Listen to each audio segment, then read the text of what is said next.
जय श्री राम। भगवान शिव को प्रसन्न करना बेहद आसान है।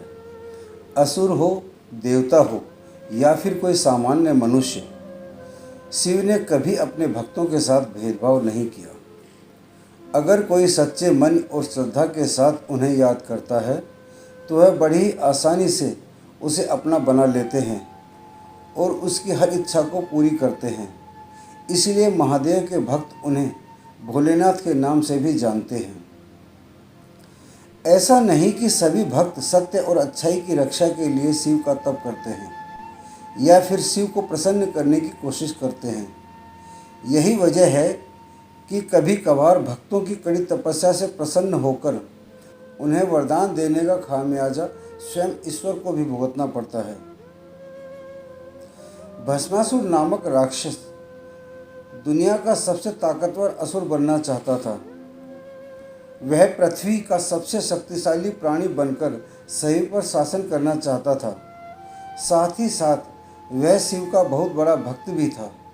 वह जानता था कि उसकी तपस्या शिव को प्रसन्न कर सकती है। इसीलिए शिव से वरदान पाने की लालसा में उसने महादेव की कड़ी तपस्या की। भस्मासुर के अडिग ध्यान और शिव के लिए किए गए तप ने कैलाश पर्वत पर बैठे शिव को भी हिला दिया। शिव इस सोच में पड़ गए कि कौन उन्हें इस कदर पुकार रहा है। अपनी दैविक दृष्टि से शिव ने देखा कि यह कठोर तप भस्मासुर द्वारा किया जा रहा है। शिव तपस्या में लीन भस्मासुर के पास पहुँचे और उसे आंखें खोलने के लिए कहा। शिव की आवाज़ सुनकर भस्मासुर का ध्यान टूटा और उसने अपने सामने महादेव को खड़ा पाया। एक समर्पित भक्त की तरह शिव को देखकर भस्मासुर भी उनके सामने नतमस्तक हो गया। भस्मासुर ने शिव को देखकर कहा, हे ईश, आखिरकार आप आ ही गए। इस पर शिव ने कहा, तुमने मुझे इतनी तन्मयता के साथ याद किया है, मुझे तो आना ही था। शिव ने भस्मासुर से वरदान मांगने को कहा। भस्मासुर यह जान गया था कि महादेव उसकी तपस्या से बहुत प्रसन्न हुए हैं। वह सोचने लगा कि वह किसी भी वरदान का हकदार है।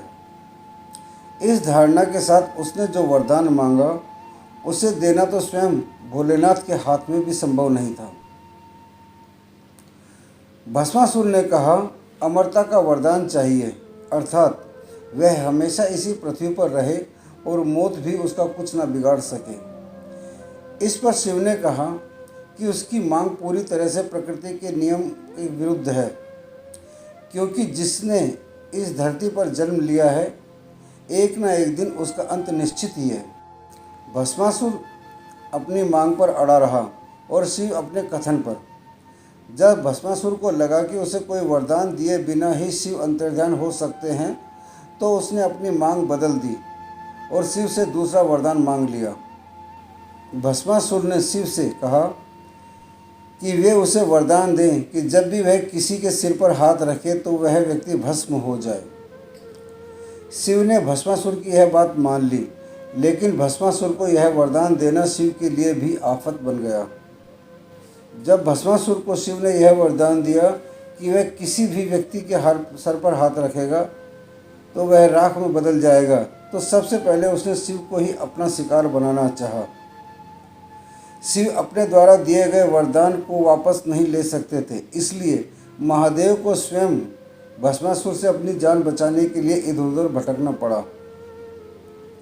भगवान शिव इसी असमंजस्य में पड़े हुए थे कि वे किस तरह भस्मासुर से छुटकारा पा सकते हैं। इतने में ही उन्हें पालनहार विष्णु का ध्यान आया। वे विष्णु का स्मरण करने लगे। शिव का आह्वान सुनकर भगवान विष्णु उनके सामने उपस्थित हो गए और उनकी सहायता करने के लिए प्रतिबद्ध हुए। भस्मासुर शिव को ढूंढ रहा था कि उसकी नज़र एक सुंदर स्त्री पर पड़ी। वह स्त्री इतनी आकर्षक थी कि भस्मासुर अपनी सुध-बुध खो बैठा। वह यह भी भूल गया कि शिव की तलाश में भटक रहा है। भस्मासुर एकटक उस स्त्री को निहारता रहा।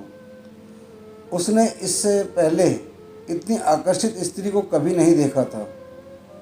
भस्मासुर ने उस खूबसूरत स्त्री से पूछा कि उसका नाम क्या है।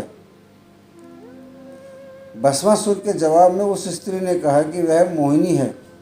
मोहिनी को देखकर भस्मासुर उसकी खूबसूरती के जाल में बंध गया। उसने मोहिनी से पूछा, क्या तुम मुझसे विवाह करोगी?